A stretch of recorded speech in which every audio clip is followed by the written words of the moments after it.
आज मेरा दिल ज्यादा ही बेचैन हुआ तो मैंने रमन को कॉल लगा दी। मैंने पूछा कब आओगे रमन, क्योंकि उसे सऊदी गए काफी समय हो गया था। रमन कहने लगा मुझे अभी छुट्टी नहीं मिल रही, कुछ महीने और लग जाएंगे। उसकी बात सुनकर मैं परेशान हुई थी। मैंने कहा आखिर तुम हिंदुस्तान आना क्यों नहीं चाहते? तो कहने लगा पायल समझने की कोशिश करो। हमारे घर के हालात तभी अच्छे हो सकते हैं जब मैं मेहनत करूँगा, और मैं इस तरह छुट्टियाँ ले लेकर आता रहा तो मेरी नौकरी चली जाएगी। कुछ दिन सब्र करो, मैं जल्दी ही लौट आऊंगा। अगर अपने खर्चे पर हिंदुस्तान आ भी जाऊं तो इतना पैसा लग जाएगा कि हमारा सारा बजट बिगड़ जाएगा। कंपनी की तरफ से छुट्टियाँ मिलेंगी और वहीं मुझे हिंदुस्तान भेजने का खर्चा भी उठाएंगे। मेरी छुट्टियों के पैसे भी नहीं काटे जाएंगे। रमन मुझे अपनी परेशानी बता रहा था। मेरा दिल उदास हो गया, लेकिन मैं फिर भी जिद करने लगी। कोई बात नहीं, अपना पैसा लगाकर और छुट्टियाँ लेकर आ जाऊं। रमन कहने लगा इतना पैसा हिंदुस्तान आने में लगा दूंगा तो घर कैसे चलेगा? कुछ महीने इंतजार कर लो। उसकी बात सुनकर मैं चुप हो गई। शादी के 2 महीने बाद ही रमन सऊदी चला गया था और अब हमारी शादी को 2 साल होने वाले थे और मैं उसका इंतजार करते करते पागल हो रही थी। नई नई शादी को एंजॉय करने के मेरे सारे सपने टूट कर रह गए थे। कितने सपने सजाए थे कि मैं अपने पति के साथ हर जगह घूमने जाऊंगी। हम प्यार भरी बातें करेंगे, एक दूसरे से मोहब्बत का इजहार करेंगे। हर रात मेरी रमन की बाहों में गुजरेगी। लेकिन सारे सपने कांच की तरह टूट के बिखर गए थे। रमन भी सऊदी से अपनी बेताबी, बेकरारी यही बताता रहता था। हर बार यही बात करता कि अब मैं नहीं रह सकता, बस जल्दी ही हिंदुस्तान आ जाऊंगा। तो मुझे भी उम्मीद होने लगती कि जल्दी ही वो वापस हिंदुस्तान लौट आएगा। मगर इंतजार करते करते 2 साल का समय गुजर गया था और वो अभी तक वापस नहीं आया था। वो हर बार कोई नया बहाना बनाकर मुझे टाल देता था। मेरा दिल बहलाने की कोशिश करता था कि पायल, बात समझने की कोशिश करो। मेरे लिए भी ये आसान नहीं है, तुमसे और घर वालों से इतना दूर रहना। मगर परदेश में रहने वालों के लिए कमाई करना आसान काम नहीं होता। मालिकों की बात माननी पड़ती है। अगर उनकी बात ना मानी जाए तो वो नौकरी से निकालने में देरी नहीं लगाते। तुम्हें तो पता है आजकल कितनी बेरोजगारी फैली हुई है। उन्हें वर्कर्स की कोई कमी नहीं है।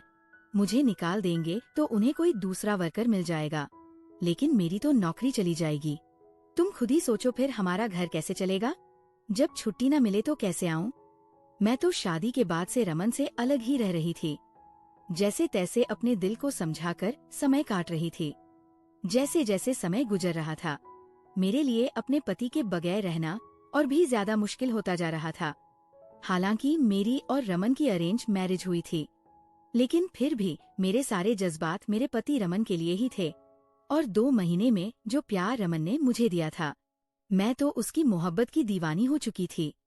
उसके बिना एक पल भी रहने का मैं सोच भी नहीं सकती थी। लेकिन रमन 2 महीने बाद ही ये कहकर चला गया कि मैं जल्दी ही लौट आऊंगा और हम अपना एक अलग आशियाना बनाएंगे।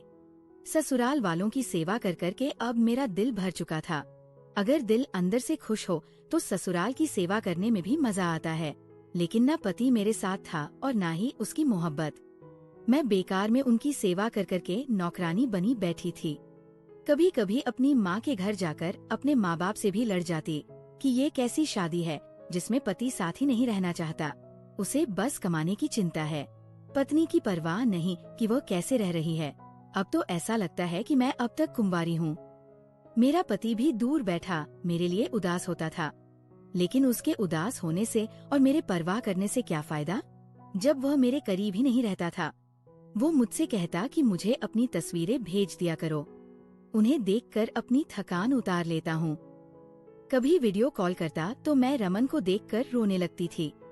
वह मुझे तसल्ली देने लगता, कहता कि कोशिश करता हूँ अगले हफ्ते तक छुट्टी मिल जाए तो मैं घर आ जाऊंगा, तुम ज्यादा परेशान मत हो। रमन मुझे एक नई उम्मीद दिलाकर अगले हफ्ते तक फिर से मेरा दिल तोड़ देता था, ये कहकर कि छुट्टी नहीं मिल रही। रमन के जाने के बाद मैंने खुद को सजाना संवारना छोड़ दिया था, लेकिन रमन को मेरी उदासी की परवाह थी। जब भी वीडियो कॉल करता तो मेरे खराब हुलिये को देखकर उसका दिल भी उदास होता। कहता, पायल ये क्या हालत बना रखी है तुमने, ऐसा लगता है बरसों की बीमार हो, खुद को सजाया बनाया करो। अपनी नई नई तस्वीर खींचकर मेरे पास भेजा करो। उसकी फरमाइश पर मैं अब खुद को थोड़ा बहुत सजाने संवारने लगी थी। तैयार होने लगी और अच्छी अच्छी तस्वीरें खींचकर उसके पास भेजने लगी थी। वह मेरी तस्वीर देखकर मेरा दीवाना हो जाता था। तारीफ करने लगता तो मैं शर्मा जाती। मैं तो वैसे भी अपनी तारीफ की बड़ी ही शौकीन थी। खूबसूरत भी बहुत थी और बचपन से ही मुझे अपनी तारीफ सुनने का शौक रहा था।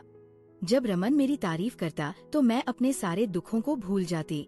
उसकी दिलकश बातों पर मेरा दिल बहकने लगता था। मगर मेरी सास को मेरी ये मुस्कुराहट भी रास नहीं आई थी। एक दिन मुझे बुलाकर बोली, तुम्हारा पति तो घर पर नहीं रहता, तुम किसके लिए इतना तैयार होने लगी हो? मैं एकदम से बौखला गई। मैंने कहा, मम्मी जी व रमन वीडियो कॉल पर बात करते हैं तो मुझे उजड़े हुए हुलिये में देखकर शिकायत करते हैं, इसलिए उनके कहने पर खुद को थोड़ा सजा सवार कर रखती हूँ। मेरी सास बड़ी पुराने ख्याल की थी और रमन का मुझ पर यूं प्यार जताना मेरी सास को एक आंख नहीं भाता था। माथे पर बल डालकर कहने लगी, तो रमन दिन में एक बार वीडियो कॉल करता है, लेकिन तुम तो पूरा दिन लिपटती फिरती रहती हो, क्या जरूरत है? इस तरह श्रृंगार करके घर में घूमने की? घर में जवान देवर है, जेठ है, इस तरह सजी सबरी घूमोगी तो उनका ध्यान तुम्हारी तरफ खींचेगा, थोड़ा ख्याल किया करो। मैं चुप हो गई। मेरा एक देवर और एक जेठ था। रमन अपने भाइयों में दूसरे नंबर पर था, मगर घर में मैं पहली बहू थी। मेरे जेठ ने अभी तक शादी नहीं की थी।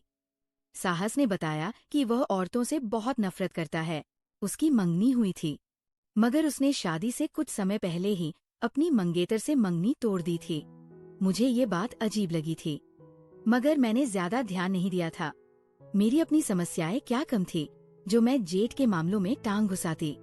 पति पास नहीं था और सास की पाबंदियां दिन ब दिन बढ़ती ही जा रही थी।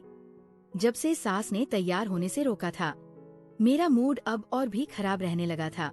अब रमन की कॉल आती तो मैं रो पड़ती कि अब तो तुम्हारी माँ ने मेरे तैयार होने और सजने संवरने पर भी पाबंदी लगा दी है। ये सुनकर रमन भी मुझे समझाने लगा। बोला, तो कोई बात नहीं माँ, ठीक कह रही है, तुम मेरी पत्नी हो, मेरी मौजूदगी में तैयार रहो तो ज्यादा अच्छी बात है। घर में मेरे जवान भाई हैं, अगर तुम्हें इस तरह सजा समरा देखेंगे तो अच्छा नहीं लगता। तुम ऐसा करो, मैं रात को वीडियो कॉल करता हूँ, रात को ही खुद को तैयार रखा करो और सुबह सादगी से घर में रहा करो। रमन की सोच पर भी मुझे दुख हुआ था। उसे भी मुझ पर विश्वास नहीं था।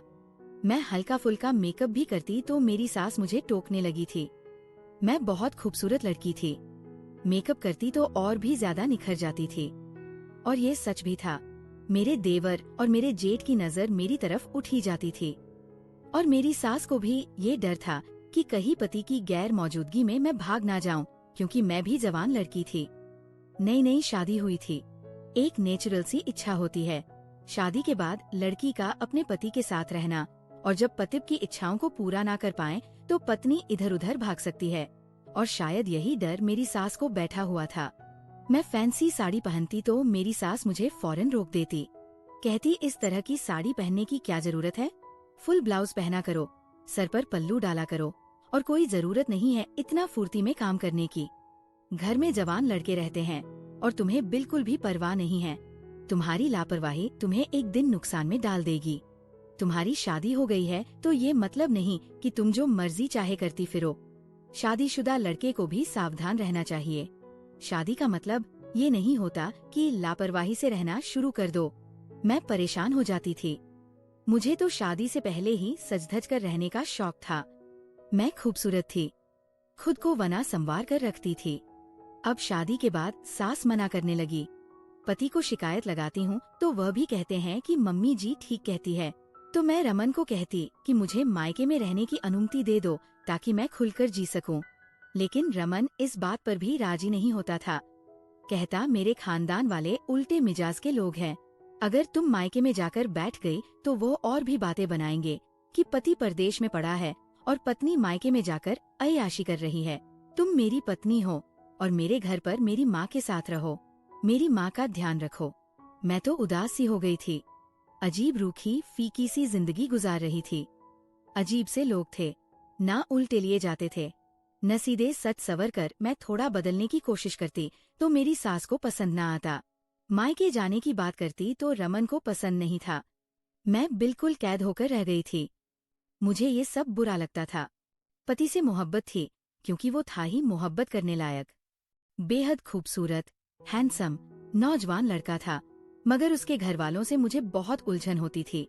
सादा और फीके फीके रंग के कपड़े पहनकर मैं समय से पहले अपने आप को बूढ़ा समझने लगी थी।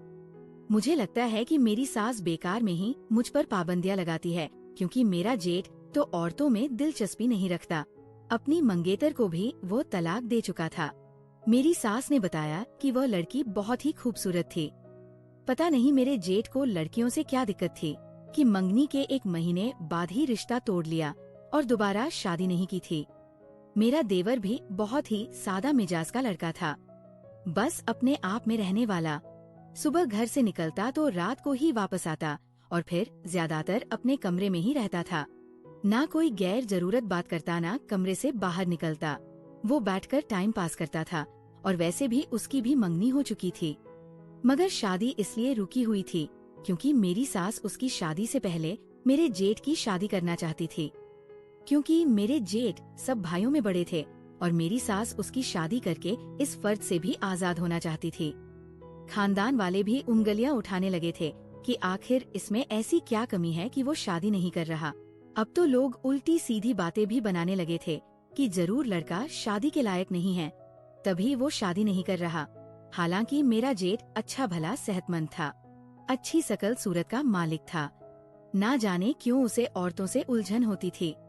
अब तो मुझे भी यही लगने लगा था कि शायद मेरे जेठ के अंदर मर्दाना ताकत की कमी है और वह औरतों को खुश नहीं कर पाएगा, इसलिए वो शादी नहीं करता। और ये अच्छा ही था कि किसी दूसरी औरत की जिंदगी बर्बाद करने से अच्छा है कि शादी ही ना करें। पता नहीं क्यों मेरी सास इस बात को नहीं समझती थी और उसके पीछे पड़ी रहती है कि शादी कर लो। वह अच्छा कमाता था, पहले मेरे पति के साथ सऊदी में ही रहता था, मगर अब हिंदुस्तान आकर रहने लगा था। मैंने रमन को हर बार उसके बड़े भाई की मिसाल दी कि वह तो गैर शादीशुदा है, फिर भी घर पर रहता है। आपको भी चाहिए था कि शादी के बाद हिंदुस्तान में ही कोई नौकरी तलाश कर लेते। अजीब इंसान था रमन भी। पत्नी को घर पर अकेला छोड़कर वहाँ मेहनत मजदूरी कर रहा था और मैं यहाँ हर वक्त अपना दिल जलाती रहती थी। उसको कोई परवाह ही नहीं होती थी। मैं जब ज्यादा ही परेशान हो जाती तो मैं कहती कि बस अब वापस आ जाओ।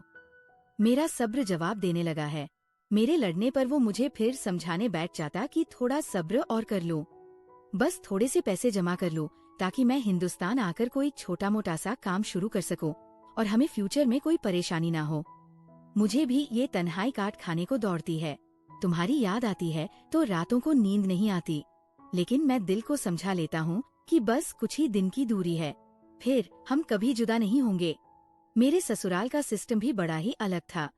मेरा देवर भी कमाता और अपना खर्चा खुद करता और बाकी बची हुई अपनी सेविंग कर लेते थे। मेरा जेठ कमाता, उससे घर के खर्चे चलते थे, लेकिन रमन जो भी पैसे कमाता और वह सब अपने माँ बाप को भेज देता, ये कहकर कि जब हिंदुस्तान आऊंगा तो कोई अपना काम शुरू करूंगा। लेकिन मुझे ये ठीक नहीं लगता था। रमन को चाहिए था कि वह अपना पैसा अपने पास सेव करता, क्योंकि घर में पैसे की कोई कमी नहीं थी। मेरा जेठ अच्छे भले पैसे कमा रहा था और घर के खर्चे भी हो रहे थे, फिर भला सारा पैसा अपने माँ बाप के हाथ में देने की क्या तुक थी। रमन को मैं कई बार दबे शब्दों में कह भी चुकी थी कि आप सारा पैसा मेरे अकाउंट में भेज दिया करें, और मेरी बात सुनते ही रमन भड़क उठा था। कहने लगा, तुम अभी से तेरा मेरा करने लगी हो, मैं अपने माँ बाप से अलग नहीं हूँ। उसकी इस बात पर मैं खामोश हो जाती। खैर, सास के मना करने पर मैंने सजना सवरना छोड़ दिया था, लेकिन मैं अपने जज्बातों का क्या करती। जब भी रात को सोने के लिए लेटती थी तो मुझे अपने पति रमन की बहुत याद आती। मेरे जज्बात बहकने लगते तो मैं तकिया अपने सीने से दबोच लेती। रमन की बाहों में समाने के लिए मैं बेचैन हो जाती। बेचैनी में आकर मैं बाथरूम में नहाने चली जाती और जब कपड़े हटाती तो अपने आप को देखकर मैं और भी ज्यादा बहकने लगती थी। अब मुझे अजीब सी आदत होने लगी थी। मैं जब भी नहाने जाती तो अपनी तस्वीर बना लेती थी और उन्हें देखकर पता नहीं क्यों मैं खुश होती रहती थी। अब तो ये आदत मेरी इतनी ज्यादा बढ़ चुकी थी कि मैं ज्यादातर समय अपना बाथरूम में ही गुजारने लगी थी और नहाने के बीच अलग अलग पोज में अपनी तस्वीर बनाती रहती। अब तो मेरा दिल मेरे बस से बाहर होता जा रहा था। और फिर एक दिन जज्बातों में बहकर मैंने एक ऐसा कदम उठा लिया जो शरीफ औरतों को शोभा नहीं देता, मगर मैं अपनी खूबसूरत संगमरमर सी काया की तारीफें सुनना चाहती थी। मैं चाहती थी कि मर्द मेरी इस खूबसूरत सी फिगर की तारीफ करें, और इसीलिए ये काम करते हुए मुझे उस समय बिल्कुल भी शर्मिंदगी नहीं हुई थी। लेकिन मुझे नहीं पता था कि ये कदम मेरी जिंदगी में क्या तूफान मचाकर रख देगा। मेरी सास हर वक्त मेरे ऊपर निगाह रखती थी। मैं ज्यादातर कमरे में बंद रहती या बाथरूम में ज्यादा समय गुजारती थी। तभी मेरी सास को कुछ खटकने लगा था। वह अक्सर मुझसे सवाल करने लगती और मुझे देखकर उनके चेहरे के हाव भाव अलग हो जाते। एक दिन मेरा मोबाइल खराब हो गया तो मैं एकदम से घबरा गई। मोबाइल के बिना तो मेरा गुजारा ही नहीं था। अपनी तस्वीर बनाने का जो मुझे नया शौक हुआ था, वह शौक मुझ पर कुछ ज्यादा ही हावी हो चुका था, और उसके बिना मैं एक दिन भी रह नहीं सकती थी। मोबाइल ठीक करवाने के लिए दुकान पर देना पड़ता, और मेरे मोबाइल में तो मेरी ऐसी ऐसी तस्वीरें थी, अगर कोई देख लेता तो मैं बदनाम हो जाती। रमन का मेरी सास के नंबर पर फोन आया तो मैंने उसको मोबाइल खराब होने का बताया। रमन बोला, तुम चिंता मत करो, बड़े भैया वैसे भी घर के सब मोबाइल अपने दोस्त की दुकान पर जाकर खुद ही ठीक कर लेते हैं, तुम भी बड़े भैया को फोन दे दो, वह तुम्हारा फोन ठीक कर देंगे। मुझे भी थोड़ा सुकून हो गया था। चलो, मेरा जेठ इस टाइप का मर्द नहीं है कि वह मेरे मोबाइल में ताका झांकी करेगा। मैंने सुबह के समय अपने जेठ को फोन दिया था और वह शाम को ही ठीक करवा कर ले आया। मैं जेठ के कमरे से मोबाइल लेने गई तो सास ने जेठ के कमरे से निकलते देख लिया और वह एकदम से घबरा गई। मुझे बुलाकर सवाल करने लगी, तुम नवीन के कमरे में क्यों गई थी? मैंने उन्हें समझाया कि मम्मी जी, मेरा मोबाइल खराब हो गया था और वही मैंने जेठ को ठीक करवाने को दिया था, वही लेने गई थी। मगर पता नहीं मेरी सास को हर वक्त मुझ पर शक क्यों रहता था। मेरी सास मुझे समझाने लगी कि लड़कियां शादी के बाद पति के बगैर भी गुजारा कर लेती है। घर को चलाने के लिए पति परदेश में जाकर पैसे कमाते हैं तो वह लड़कियां अपने ससुराल में रहकर ही अपने पति का इंतजार करती है और खुद को अपने पति के लिए संभाल कर रखती है, अपनी इज्जत को महफूज रखती है। तुम भी अपना ख्याल रखा करो। मैं तुम्हारी माँ जैसी हूँ, इसलिए तुम्हें समझाने की कोशिश कर रही हूँ। औरत की इज्जत कांच की तरह होती है, अगर एक बार उसमें दरार आ जाए तो फिर वो दरार कभी भरती नहीं है। गैर मर्दों से हमेशा दूरी बनाकर रखनी चाहिए, क्योंकि गैर मर्द गैर ही होता है। तुम्हारा जेठ भी आखिर मर्द है और जवान है, उससे ज्यादा करीब मत रहा करो, दूरी बनाकर रखा करो। मुझे अपनी सास की ये नसीहत बहुत बुरी लगी थी, लेकिन मैं चुप रही। मगर मेरी सास की अगली बात मुझे घबराहट में डाल गई। वह बोली, तुम बहुत अजीब हरकतें करने लगी हो। कभी तुम सच सवर कर कमरे से बाहर आ जाती हो, कभी तुम्हें कमरे में बंद होने की जल्दी होने लगती है, नहाने जाती हो तो घंटों बाथरूम में बंद रहती हो। मैं मुंह खोले अपनी सास को देखने लगी। मेरी सास इतनी छोटी छोटी सी बातें भी महसूस कर रही थी। मैं हैरान हुई थी, आखिर मेरी सास को मुझसे प्रॉब्लम क्या थी? मेरी कोई भी बात मेरी सास से बर्दाश्त नहीं होती थी, लेकिन सच तो ये था कि मेरी सास ने दुनिया देखी थी। वह एक अनुभवी औरत थी, उन्हें मेरे अंदर बदलाव महसूस हो रहे थे, इसलिए वह मुझे समझाती थी। उन्हें पता था कि मैं एक जवान लड़की हूँ और कहीं मैं राह से भटक ना जाऊं, क्योंकि मैं अपने पति के बगैर रह रही थी, और शायद अब वह समझने लगी थी कि मुझसे पति के बगैर रहा नहीं जाता। लेकिन मैंने अपनी सास की बातों को नजरअंदाज करना शुरू कर दिया था। मगर एक दिन रमन ने मुझे बताया कि मम्मी अब हर वक्त जिद करने लगी है कि सारा काम धंधा छोड़ो और हिंदुस्तान आ जाओ। पता नहीं मम्मी को क्या हो गया है। पहले तो खुद ही कहती थी कि इतना पैसा जमा कर लो कि खुद का कारोबार शुरू कर लो, फिर हिंदुस्तान आकर सेटल हो जाना, सारा काम छोड़कर हिंदुस्तान आकर बैठ जाओ, और यही कोई तो नौकरी तलाश कर लो। रमन की बात सुनकर मैं हक्का बक्का रह गई थी, और रमन की अगली बात पर तो मेरा जी चाहा कि अपना सर पीट लूं। मेरी सास ने रमन को ये भी कहा था कि पायल धीरे धीरे दिमागी मरीज बनती जा रही है, पता नहीं कैसी उल्टी सीधी हरकतें करने लगी है। इससे पहले कि तुम कोई बड़ा नुकसान उठाओ, हिंदुस्तान जल्दी लौट आओ। रमन मुझसे सवाल करने लगा, तुम सारा सारा दिन क्या करती रहती हो कि मम्मी जी भी अब डरने लगी है। अब मैं रमन की बात का क्या जवाब देती? मैं तो शर्मिंदगी से जमीन में गड़ गई थी। मेरी सास शायद मेरा राज जान चुकी थी। मैंने रोते हुए रमन से कहा, तुम्हारी माँ मुझे कमरे से निकलने से रोकती है क्योंकि घर में जवान देवर और जेठ रहते हैं। अब मैं कमरे में बंद रहने लगी हूँ। तब भी तुम्हारी माँ मुझ पर शक करने लगी है। मैं अकेले कमरे में पड़ी रहती हूँ, कोई गुनाह नहीं कर रही। मुझे बता दो, फिर मैं क्या करूँ? ना घर में सचकर घूमना है, ना मायके में रहूं, ना कमरे में बंद रहूं। आखिर करूं तो क्या करूं? मैं गुस्से से फट पड़ी थी। गुस्से की तेज मैं शादी से पहले ही थी। मेरी माँ भी मेरी इस बात से डर जाती थी कि गुस्से में मुझे कुछ भी दिखाई नहीं देता था। ना ही मैं सामने वाले का कोई लिहाज करती थी। जो मन में आता बदतमीजी कर जाती थी। और शादी के बाद पति की दूरी ने तो मुझे और भी चिड़चिड़ा बना दिया था। और फिर मेरे दिल में चोर था, इसलिए मैं डर भी गई थी और चीख चिल्लाकर अपने आप को सही साबित करने लगी थी। मेरे रोने पर, चीखने चिल्लाने पर रमन घबरा गया और सफाई देने लगा। कहने लगा मेरी माँ को गलतफहमी हो गई होगी। शक की मिजाज की औरत है, इसीलिए छोटी छोटी सी बात को महसूस करती है। उनकी बात पर ज्यादा ध्यान मत दो। मैं रमन से लड़ने लगी। तो फिर जल्दी से हिंदुस्तान आ जाओ या फिर मुझे मेरे मायके भेजो। अब मेरा इस घर में दम घुटता है। रमन भी परेशान हो गया था। वह अपनी माँ को फोन करके मना करने लगा कि पायल को रोक टोक मत किया करें। वो पहले ही मेरे बिना परेशान रहती है, तन्हाई का शिकार है। और फिर उस दिन के बाद से मेरी सास ने अब मुझे रोक टोक करना बिल्कुल छोड़ दिया था। मगर उनकी नजरें अब भी हर वक्त मेरे आसपास घूमती रहती थी। मुझे सास के बदलाव पर हैरत हुई थी। इन 2 सालों में अपनी सास को इतना तो समझ गई थी कि वह किसी के पर्सनल मामलों में दखल नहीं देती थी। मैं भी जब से ब्याह कर इस घर में आई थी, सास ने हमेशा मुझे सावधान अंदाज में ही बात की थी। लेकिन अब मेरी सास का मुझ पर हर वक्त बातें बनाना और मुझ पर शक करते रहना मुझे परेशान कर रहा था। मेरी सास सोने से पहले एक गिलास गुनगुना दूध पीती थी। वही देने मैं अपनी सास के कमरे में गई, लेकिन दरवाजे पर ही मैं रुक गई थी, क्योंकि अंदर से जो बातें आ रही थी उन आवाजों में मेरा नाम भी शामिल था।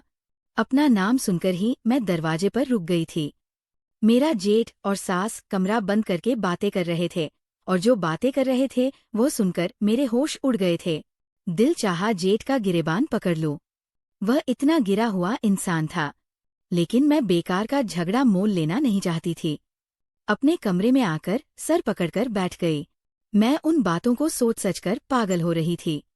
मैं तो अपने जेठ को बहुत ही सीधा साधा इंसान समझती थी, लेकिन मैं नहीं जानती थी कि वह इस टाइप का मर्द था। शर्मिंदगी और अपमान से मेरी हालत खराब होने लगी। मुझे अपने पति को बताते हुए भी शर्म आ रही थी। उस पूरी रात मेरी टेंशन में निकल गई थी और इस टेंशन में अपना मोबाइल खोलकर बैठ गई और अपनी तस्वीर देखने लगी। दिल में ऐसे ही शरारत हुई कि एक ऐसे ही अदा से भरी सी तस्वीर रमन को भेज देती हूँ। और अगले ही पल मैंने एक बहुत ही खूबसूरत दिलकश कपड़ों की तस्वीर रमन के नंबर पर सेंड कर दी। मगर अगले ही पल मेरी सांस सीने में ही रुक गई थी, क्योंकि गलती से मैंने अपनी तस्वीर अपने जेठ के नंबर पर सेंड कर दी थी। मैंने समय देखा, काफी वक्त हो रहा था। मैंने सोचा इस समय तो मेरा जेठ सो रहा होता है, लेकिन मैं सुबह का इंतजार नहीं कर सकती थी। अगर मेरा जेठ जाग जाता तो मेरी तस्वीर देख लेता और फिर मैं उससे नजरें मिलाने के काबिल न रहती। मेरी तस्वीर ऐसी नहीं थी कि कोई गैर मर्द उसको देखता। मैं कोई बहाना भी नहीं बना सकती थी। क्या करूं? परेशानी से अपने कमरे में इधर उधर टहलने लगी। सोच सचकर पागल हो रही थी। अब क्या करूं? रात के समय अपने जेठ के कमरे में जाती तो मेरा तमाशा बन जाता। हालांकि मैंने अपनी तरफ से वो पिक्चर डिलीट कर दी थी, लेकिन मुझे फिर भी डर था कि कहीं वह तस्वीर मेरे जेठ के फोन में सेव ना हो गई हो, क्योंकि आजकल तो ऐसी टेक्नोलॉजी आ गई है कि डिलीट मैसेज भी आराम से देखे जा सकते हैं। मैंने सोचा क्यों ना मैं अपने जेठ के कमरे में जाकर उसका मोबाइल उठाकर इस तस्वीर को डिलीट कर दूं। लेकिन मैं ऐसा करती तो मेरा जेठ मुझे गलत लड़की समझ लेता। फिर भी मैंने डरते डरते कमरे से बाहर झाँका। घर में बिल्कुल सन्नाटा छाया हुआ था। सब अपने अपने कमरों में सुकून से सो रहे थे। मेरी तो नींद उड़ चुकी थी। जब तक मैं अपने जेठ के मोबाइल से अपनी तस्वीर डिलीट कर नहीं लेती, मुझे चैन नहीं आता। मैंने अपने कमरे से कदम बाहर निकाला और दबे पाव अपने जेठ के कमरे की तरफ बढ़ गई। मेरा दिल बुरी तरह धड़क रहा था। मुझे डर लग रहा था कि अगर मेरे सास या ससुर ने देख लिया तो मुझ पर शक करते देर नहीं लगेगी। धीरे से दबे पाव जेठ के कमरे में पहुंची तो वहां भी अंधेरा छाया हुआ था। मेरा जेठ अपने बिस्तर पर सुकून से सो रहा था। मैं बड़े ही सावधान अंदाज से चलते हुए साइड वाली मेज के करीब पहुंची। खुशकिस्मती से मोबाइल वहीं पड़ा था। मैंने मोबाइल उठाकर खोला तो उस पर फिंगरप्रिंट लॉक था। अब मैं क्या करती? मैं अपने जेठ को देखने लगी। थोड़ी सी कोशिश करने से मेरे लिए वह लॉक खोलना आसान हो सकता था। मैं नींद में पड़े अपने जेठ के करीब आई और उसका अंगूठा मोबाइल की स्क्रीन से लगाया तो फौरन ही मोबाइल का लॉक खुल गया था। मैंने जल्दी से हाथ चलाते हुए अपनी तस्वीर डिलीट करने के लिए तस्वीर का फोल्डर खोला, मगर वो खोलते ही मेरे सर पर पूरे घर की छत गिरी थी, क्योंकि मेरे जेठ के मोबाइल पर मेरी वही एक तस्वीर नहीं बल्कि ना जाने कितनी तस्वीरें और वीडियो थी, जिन्हें देखकर मैं हैरान रह गई थी। ये वही सारी वीडियो और तस्वीरें थी जो मैं अकेले में बनाया करती थी, और उन तस्वीरों को अपने अलावा मैं किसी को दिखाने के बारे में सोच भी नहीं सकती थी, क्योंकि वह तस्वीर ऐसी नहीं थी कि मेरे अलावा या रमन के अलावा उन्हें कोई तीसरा देखता। मैं फटी फटी आंखों से अपने जेठ का मोबाइल देख रही थी। मेरे हाथ बुरी तरह से कांपने लगे। तस्वीर देखकर मुझे एक पल नहीं लगा था ये पहचानने में कि मेरे जेठ ने वो तस्वीर कहाँ से हासिल की थी। अपना राज खुल जाने पर मेरे रोंगटे खड़े हो गए थे। मैं तो ये सोचकर जेठ के कमरे में आ गई थी कि जेठ को औरतों में दिलचस्पी ही नहीं है, मुझे भी कोई खतरा नहीं होगा। मगर यहाँ तो मेरे जेठ का मोबाइल मेरी गलत तस्वीरों से भरा पड़ा था। मेरे जेठ की जो हकीकत मुझ पर खुल रही थी, उससे मुझे बहुत बड़ा झटका लगा था। उस दिन मेरा जेठ मेरी सास के कमरे में बैठकर मेरी सास के कान भर रहा था कि आपकी बहू कमरे में बंद होकर गलत काम करती है, उसके चाल चलन ठीक नहीं है, ना जाने ये लड़की किन चक्करों में पड़ी है। माँ, आपने गलत लड़की को चुन लिया है। आपको लड़की की खूबसूरती के साथ साथ उसके चरित्र की भी अच्छे से जांच पड़ताल करनी थी। उस समय मैं अपने जेठ के ये शब्द सुनकर हैरान रह गई थी। मुझे गुस्सा भी बहुत आया था। मैं समझ नहीं पा रही थी मेरा जेठ मेरे बारे में ऐसी बातें क्यों कर रहा था, क्योंकि उस समय मुझे नहीं पता था कि मेरा जेठ मेरे बंद कमरे और बाथरूम की सारी हकीकत जान चुका था। लेकिन अब उसके मोबाइल में अपनी तस्वीरें देखकर मैं सब जान चुकी थी कि वह मेरे बारे में सब कुछ जानता है। मेरा दिल अब डर से कांपने लगा था। अभी मैं वो सारी तस्वीरें डिलीट करना ही चाह रही थी कि मेरा जेठ नींद से जाग गया। मुझे अपने कमरे में देखकर वो हैरान हुआ। मेरे हाथ में अपना मोबाइल देखा तो फौरन उसने मोबाइल मेरे हाथ से ले लिया। गुस्से से बोला, मेरे कमरे में इस वक्त क्या कर रही हो? मुझे जेठ पर बहुत गुस्सा आया। मैंने कहा कि मेरी तस्वीर क्यों बनाए? मैं इस घर की बहू हूँ। कैसे बेगैरत हो? अपनी भाभी की ऐसी तस्वीर मोबाइल में रखी हुई है। मेरा जेठ मजाक उड़ाने वाले अंदाज में हंसा था। फिर कहने लगा, मैंने कोई तस्वीर नहीं बनाई, तुम अपने कमरे में होती हो। कैसे मैं तुम्हारी तस्वीर बना सकता हूँ? ये तस्वीर तो तुमने खुद बनाई है, बल्कि तुमने ही मुझे दी है। मुझे अपने जेठ के सफेद झूठ पर गुस्सा आया था। मैं भला उसे अपनी ऐसी तस्वीर क्यों देती? मैंने कहा, देखो, अच्छा जैसा भी हुआ, जो भी हुआ, अब ऐसा करो, ये सारी तस्वीरें अपने मोबाइल से डिलीट कर दो, वरना मैं सबको बता दूंगी। लेकिन मेरे जेठ ने बड़े ही लापरवाह से अंदाज से टेबल पर रखे गिलास में पानी डाला और घूंट घूंट कर पीने लगा। मुझे उसके इस अंदाज पर गुस्सा आया था। मैंने कहा, तुम्हें सुनाई नहीं देता? अभी के अभी मेरे सामने सारी तस्वीरें डिलीट करो। लेकिन मेरे जेठ ने जो कहा, मैं हैरान रह गई थी। कहने लगा, मैं ये तस्वीरें डिलीट नहीं करूंगा। फिर उसने मुझे एक ऐसी बात बताई कि मैं नजर चुरा गई थी। बोला, तुम जानती हो कि ये तस्वीर मैंने कहाँ से ली है, और मैं तुम्हारे पति को ये सब कुछ बता दूंगा। उसे बताऊंगा कि तुम गलत औरत हो, तुम हमारे घर में रहने के लायक नहीं हो। वह मुझे धमकाने लगा और आराम से अपने बेड पर तकिए से टेक लगाकर बैठ चुका था। ये तस्वीरें सारी मेरे मोबाइल में सेव रहेंगी। मैंने उसको धमकाने के लिए कहा कि मुझे कोई परवाह नहीं है, मेरा पति सब सच जानता है कि ये तस्वीर मैंने अपने मोबाइल में बनाई थी और किसी भी गैर मर्द से मेरे संबंध नहीं है। मेरे इस बहाने पर मेरा जेठ मेरी तरफ देखकर हंसा था। लेकिन ये तस्वीर मेरे पास कैसे पहुंची? अब तुम झूठ नहीं बोल सकती। उसने अपना मोबाइल दिखाया। मेरा मोबाइल ठीक करते हुए मेरे जेठ ने वो तस्वीरें हासिल की थी। ये देखकर मेरा पति भी यकीन ना करता। मेरी सास तो पहले ही मुझे गलत समझती थी। मैं रोने लगी। अपने जेठ से विनती करने लगी कि मेरी तस्वीर डिलीट कर दो। बदले में जो मांगोगे मैं तुम्हें दूंगी। वह बोला, मुझे कुछ नहीं चाहिए। मेरे कमरे से अभी के अभी निकलो। मेरे जेठ ने मुझे धक्के देकर कमरे से निकाल दिया। मैं रोने लगी थी। मैं तो सोच चुकी थी कि ये तस्वीर डिलीट करने के लिए मेरा जेठ जो कहेगा मैं सब कुछ कर दूंगी। अगर वह मेरे साथ रात बिताने की बात भी करता तो मैं ये भी कर जाती। उस समय मेरे सोचने समझने की सारी ताकत खत्म हो चुकी थी। मुझे दिखाई दे रहा था तो बस अपनी वह तस्वीरें जो मैं किसी भी कीमत पर नहीं चाहती थी कि यह राज मेरे पति के सामने आए। अगर वह राज रमन के सामने आ जाता था तो वह मुझे तलाक दे देता और इसीलिए मैं अपने जेठ की हर बात मानने को तैयार थी, जायज नाजायज हर तरीके से। मगर मेरे जेठ ने तो मुझे धक्के देकर कमरे से निकाल दिया था। उसे वाकई औरतों में दिलचस्पी नहीं थी। अगर ऐसा होता तो वह ये खूबसूरत मौका हाथ से जाने नहीं देता। मैं कमरे में आकर रोती रही। अब मेरा जेठ सावधान हो चुका था। मुझे तस्वीरें दोबारा डिलीट करने का मौका नहीं मिला। हालांकि मैंने कई बार कोशिश की कि उसका मोबाइल लेकर मैं तस्वीरें डिलीट कर दूं, लेकिन मेरा जेठ ये मौका मुझे देता ही नहीं था। मैं हर वक्त अपने जेठ के आगे पीछे घूमने लगी। उसकी विनती करती कि मेरी तस्वीरें डिलीट कर दो, मगर हर बार वो मुझे मना कर देता और गुस्से से मुझे अपने कमरे से निकाल देता। रमन की कॉल आती तो मैं दिमागी रूप से गायब रहती। वह मुझे बार बार पूछता कि आखिर तुम्हें हुआ क्या है। मैं उसे क्या जवाब देती। एक दिन मैंने सोचा मुझे रमन को सच बता देना चाहिए।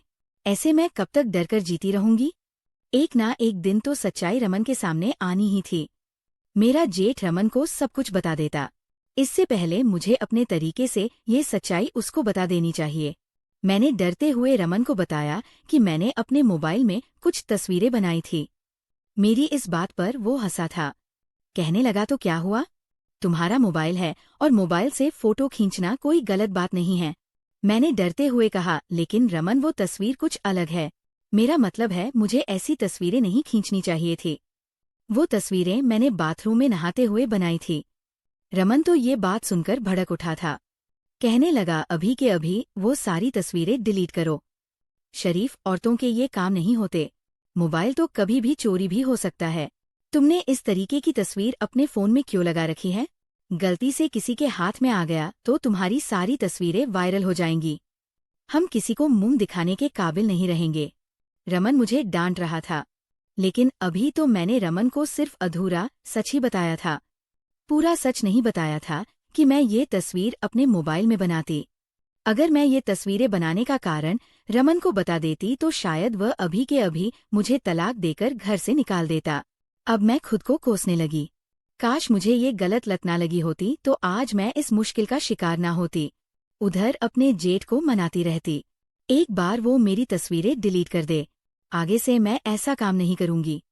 मैं तौबा कर चुकी हूँ। मगर तब जेठ ने मुझसे ऐसी बात कही कि मैं मुंह खोले अपने जेठ को देखती रह गई। अपने जेठ का मकसद जानकर मेरी आत्मा कांप उठी थी। बार बार अपने जेठ के आगे पीछे घूमना, छुप छुप कर उसके कमरे में आना जाना मेरी सास की नजर में भी आ गया था। मेरी सास के भी होश उड़े थे। बोली, बहू किन चक्करों में रहने लगी हो। हमारे घर के ऐसे रिवाज नहीं हैं। तुम्हारा जेठ कुंवारा मर्द है, उसके खाली कमरे में बार बार क्यों जाती हो। सास की बात सुनकर मैं बौखला गई थी। मेरे पास कोई बहाना नहीं था, क्योंकि मेरी सास ने कभी भी मुझे जेठ की जिम्मेदारी नहीं दी थी। मेरी सास अपने बेटों की जिम्मेदारियां खुद पूरी करती थी। मैंने झूठा बहाना बनाया कि मैं अपना मोबाइल ठीक करवाने जाती हूँ। वह बार बार खराब हो जाता है, लेकिन मेरी सास का शक दूर नहीं हुआ था। सर झटक कर बड़बड़ाने लगी कि रमन को जल्दी ही वापस बुलाती हूँ।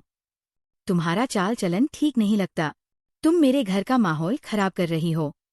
मैं शर्मिंदगी से नजरें झुका गई थी।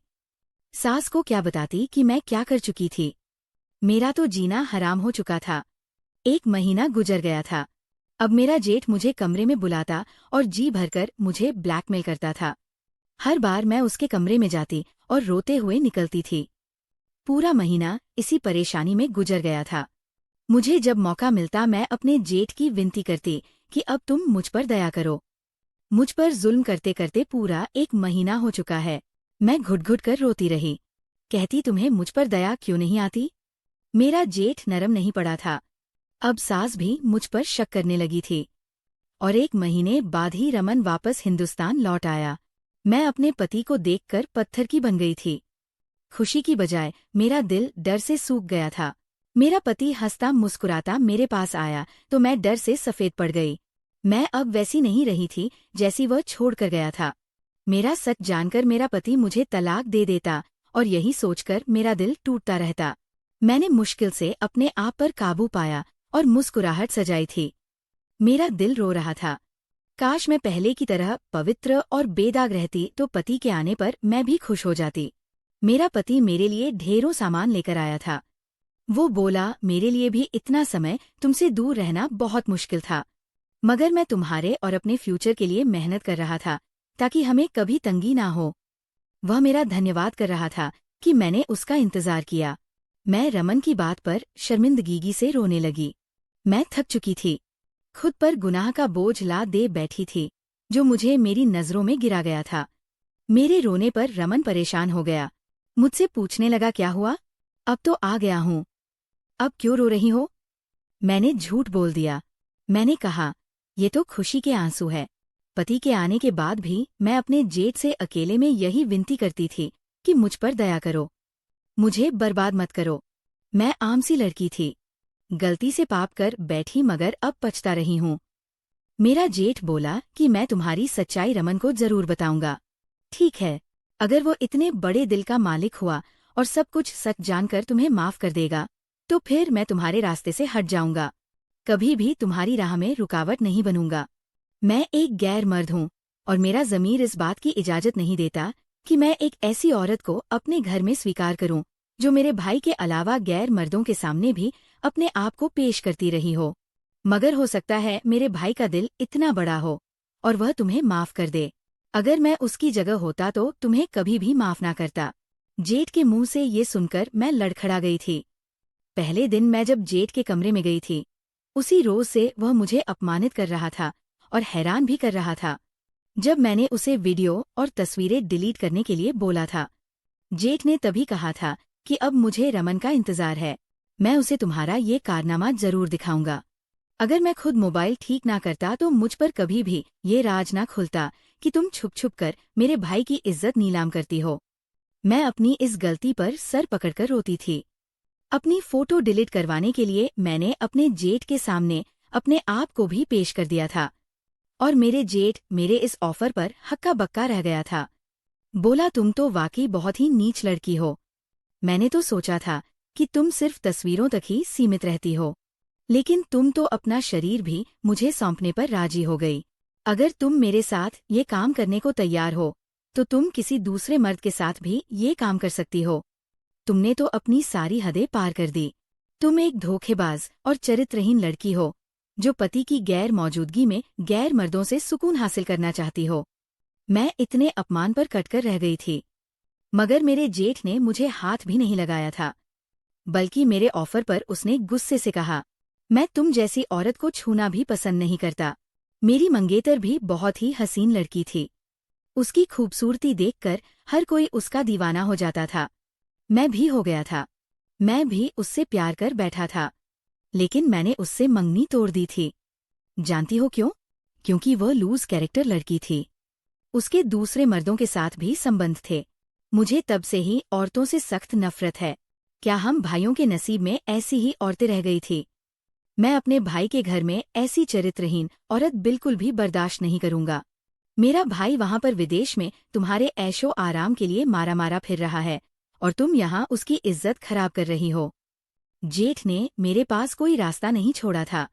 एक दिन जब घर के सारे लोग घर पर मौजूद नहीं थे, सिर्फ मेरा जेठ रमन और मैं थी, कि मेरे जेठ ने मेरी सारी असलियत रमन के सामने खोल कर रख दी कि तुम्हारी पत्नी ने सोशल मीडिया पर आईडी बनाई और उस पर भी ये तस्वीरें डाली। जब उसका फोन खराब हुआ तो उसने मेरे हाथ में फोन थमा दिया। मेरा मोबाइल ठीक करते हुए जब मेरे जेठ ने मोबाइल खोला तो सारा मोबाइल चेक किया और वहां मेरी वो आईडी भी देख ली और उसके स्क्रीनशॉट लेकर रख दिए थे। मैं तो अपनी तरफ से आईडी डिलीट कर चुकी थी, लेकिन वो स्क्रीनशॉट सबूत है। मैं रोने लगी। अपने पति से अपनी गलती की माफी मांगी कि मैं गलती कर बैठी थी। मैं अब अपनी आईडी डिलीट कर चुकी हूँ। मुझे माफ कर दो, ऐसी गलती नहीं करूंगी। मैं रोती रही, विनती करती रही, लेकिन रमन ने मुझे धक्के देकर घर से निकाल दिया। मैं रोते हुए माँ के घर आ गई। मैं एक छोटी सी गलती से अपना घर बर्बाद कर चुकी थी। मेरी माँ ने जब सच्चाई सुनी तो उन्होंने भी मुझे ही बुरा भला कहा कि कोई भी मर्द यह बर्दाश्त नहीं करेगा कि उसकी पत्नी उसके अलावा किसी दूसरे को अपनी खूबसूरती दिखाए, और तुमने तो हद ही कर दी। अब मुझे जिंदगी से नफरत हो गई थी। रमन के बिना जीने का मैं सोच नहीं सकती थी। टाइम पास के लिए मैं गलत हरकत कर बैठी थी कि शायद इस तरह मैं अकेलेपन का शिकार नहीं होंगी, लेकिन मैं खुद को बर्बाद कर चुकी थी। जिंदगी से तंग आकर मैंने अपने हाथ की नस काट ली। मैं अब जीना नहीं चाहती थी, लेकिन शायद अभी जिंदगी मुझ पर मेहरबान थी। जब होश आया तो मैं हॉस्पिटल के कमरे में थी। रमन मेरे सामने ही बैठा हुआ था, लेकिन उसके चेहरे पर गुस्सा था। रमन के पीछे मेरा जेठ भी खड़ा हुआ था। मैं नजरें चुरा गई और आंसू बहकर तकिए में समाने लगे। मैंने कहा, रमन, मैं इस काबिल नहीं हूं कि अब जिंदा भी रहूं। मैंने तुम्हारा मान तोड़ दिया। मैंने तुम्हारा इंतजार किया, लेकिन खुद को बहलाने के लिए गलत राह पर चल पड़ी थी। मुझे ये नहीं करना चाहिए था। तुम्हारा फैसला अपनी जगह ठीक है। मुझ जैसी औरत को तुम्हें अपनी जिंदगी में नहीं रखना चाहिए। रमन ने मेरा हाथ थाम लिया। कहने लगा, तुम अपनी मोहब्बत और अपनी इज्जत मेरे दिल में कम कर चुकी हो, लेकिन फिर भी नवीन भैया के समझाने पर मैं तुम्हें एक मौका देना चाहता हूँ। लेकिन याद रखना, आगे अगर जरा सी भी कोई गलती मेरी नजर में आई, वो दिन मेरी जिंदगी में तुम्हारा आखिरी दिन होगा। रमन के इतने बड़े दिल पर मैं हैरान हो गई थी। उसने मुझे माफ कर दिया था, मुझे एक मौका दिया था। रमन बाहर चला गया, लेकिन मेरा जेठ कमरे से बाहर नहीं गया था। वह मेरे बेड के पास आया। कहने लगा, पायल, मैंने रमन को सिर्फ तुम्हारी तस्वीरें, तुम्हारी आईडी के बारे में बताया था। रमन को ये नहीं बताया कि तुम अपनी तस्वीरों को डिलीट करवाने के चक्कर में अपने आप को मेरे सामने पेश कर चुकी थी। अगर ये सच्चाई मैं रमन को बता देता तो शायद रमन तुम्हें कभी ना अपनाता, लेकिन मैंने उस सच्चाई को नहीं बताया है। उम्मीद करता हूँ कि तुम फ्यूचर में कभी ऐसी गलती नहीं करोगी। तुम्हारी सच्चाई मैंने इसलिए उसको नहीं बताई क्योंकि आज तक तुमने जो भी किया सिर्फ तस्वीरों तक सीमित था। इसके अलावा तुमने कभी किसी गैर मर्द के साथ कोई भी गलत संबंध नहीं बनाए थे। पूरी जानकारी इकट्ठी करने के बाद ही मैंने ये सच्चाई रमन से छुपाई थी। तुम अभी सिर्फ और सिर्फ मेरे भाई की हो, लेकिन याद रखना, जिस दिन मुझे तुम पर शक हुआ, मैं खुद सारी सच्चाई रमन को बताकर तुम्हें उसकी जिंदगी से दूर कर दूंगा। मैंने अपने जेठ का धन्यवाद किया था। मेरा जेठ सच में बहुत ही अच्छा इंसान था। मैंने दिल ही दिल में भगवान से प्रार्थना की थी कि उसकी जिंदगी में एक बहुत ही अच्छी और वफादार लड़की आए। कुछ ही दिन बाद मैं ठीक होकर घर वापस आ गई थी। मैंने अपने सारे गलत शौक छोड़ दिए थे और पूरे जी जान से रमन और अपने ससुराल की सेवा में लग गई थी। मैं रमन को या अपने ससुराल में किसी को भी अब कोई ऐसा मौका देना नहीं चाहती थी कि लोग मेरी तरफ उंगली उठाते। रमन को पाकर बहुत अच्छा लग रहा था। उसने मेरी सारी गलतियों को माफ कर दिया, मुझे दिल से अपना लिया था, वैसे मुझे प्यार दिया था जिसकी मैं हकदार थी। कभी कभी तो मुझे खुद पर ही शर्म महसूस होती है कि मैंने अपने पति की मजबूरी को नहीं समझा और अपनी तन्हाई को दूर करने के लिए गलत शौक पाल लिए थे। आखिर में इतना ही कहना चाहूंगी कि लड़कियों की इज्जत कांच की तरह नाजुक होती है, उसे संभाल कर रखें। आपकी छोटी सी गलती भी आपकी इज्जत को तार तार कर सकती है। हर किसी की किस्मत में रमन के जैसा सच्चा प्यार करने वाला जीवन साथी नहीं होता है। तो दोस्तों, आपको ये कहानी कैसी लगी? हमें कमेंट करके जरूर बताएं और प्लीज इस कहानी को ज्यादा से ज्यादा शेयर और लाइक करके मेरे चैनल को सपोर्ट